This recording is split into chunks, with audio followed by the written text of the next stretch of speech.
Hello, everyone. My name is Sean Reams, and right now for assignment one, I'm gonna give my breakdown of a good or just not a good or bad news gathering report, just a news gathering report. I'm going to give my take on it, and I chose to use on ESPN is with veteran sports analyst Mike Greeny. Yeah, the first element I believe involved with that's in this story report is so he did a good setup to me. First of all, the background everything is set up. It looked real comfortable.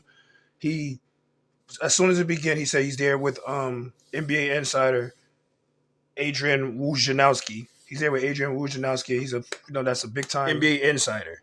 So I believe this is where Greeny does a great job. As far as initially before pretty much everything begins, he has his reporter booked and everything. That's why I guess that's where the next element will come in. That I believe the booking and the interview, those are go like two hand in hand for this particular sports news break because he's got him right there next to him, and he's just seemed really prepared to have an expert and someone who actually knows an insider who got some inside information and talk to people. That's what's going on. But I also believe Greeny did a good job of not giving away. Well, he starts off by saying LeBron is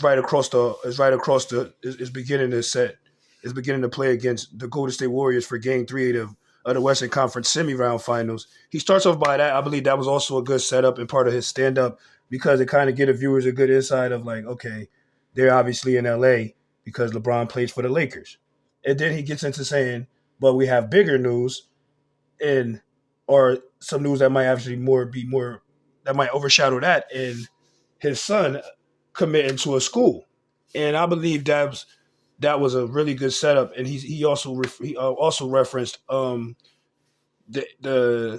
he also referenced social media as pretty much what Bronny James decided to use to go ahead and announce his commitment to USC. But he didn't exactly say that. He went ahead and let it and he went ahead and let Woods take over, and I think that was a good thing because Woods just went on for a long time and he gave good insight what Bronny James decided to use to go ahead and announce his commitment to USC. But he didn't exactly say that. He went ahead and let it and he went ahead and let Woods take over, and I think that was a good thing because Woods just went on for a long time and he gave good insight about pretty much other reasons why Bronny James was being committed to USC and what other things did he do and what other things is like that what other things that Bronny James have going for himself besides just being LeBron James' son. Everyone knows that's a privilege in its own. But I believe Woods did a great job of breaking down why he committed to USC, when he committed to USC. He listed a couple other teams that was listed that Bronny had on his list, and he just basically gave a good insight into why Bronny James chose the school that he wanted to attend. And they put up the split screen and they had some nice B roll going on and sound on tape. Actually, did it all at the same time, so that was pretty cool.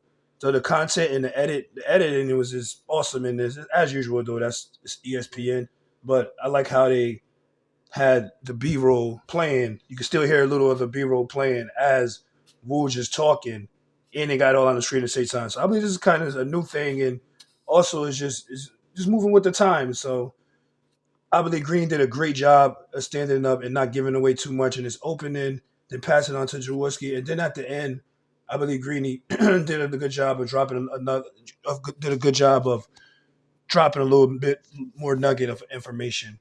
And he talks about how the decision was let out by Bronny ultimately on Twitter. Bronny announced his signing day. He had a jersey. He put up a picture of him in an USC jersey or holding the USC jersey or whatever.